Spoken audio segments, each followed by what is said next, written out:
Yes, I think we will see further slowdown in both exports and imports. Imports is weak in demand. I think the China economy is slowing down and retail sales sector are not picking up. And then the exports, probably this is still too early to see the impact of the devaluation. So probably we will see weak figures in both export and imports.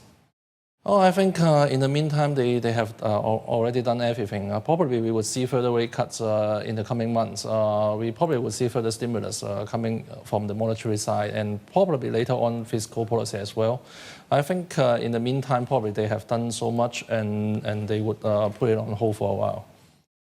It is the most indebted economy in terms of total debt to GDP. Of course, if you go net debt for the government, it's not quite so bad. But at the end of the day, we do need to see other things, in particular on finding ways of, for example, increasing the female participation rate, other big reforms.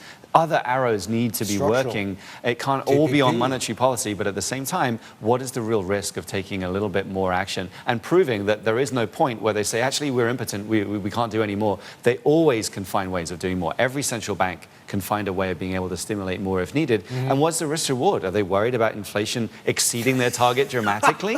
Clearly not. And actually, you've got to wonder which other economies in the region would also be considering the idea of needing more easing. Probably the only thing that's been holding them back so far has been this sword dangling over all the markets to do with the Fed. I think it's really all about multiple compression at this point. I think if you look at the three things that I'll highlight, first, China. Now, we've all talked in depth about how much China means to Apple. I don't know how bad it is, but it's not good. That's not going to help with the multiple. The stocks pulled back 10% over the last 3 months. Isn't the risk more to the upside now than the downside?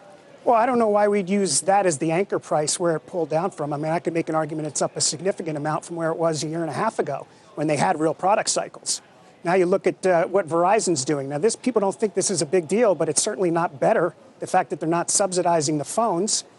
And then third, it's what I refer to, and I talked about this, is the Star Wars factor, which is how many of the Apple faithful are actually going to line up dressed in their Star Wars uniforms for the products that are coming out. First, you got the phone tomorrow. Is this really that exciting? I mean, you have a better camera, slightly better processor. And then if you look at, let's nail them. What's fair value for the stock? I think fair value is probably 100, maybe 95. It becomes interesting.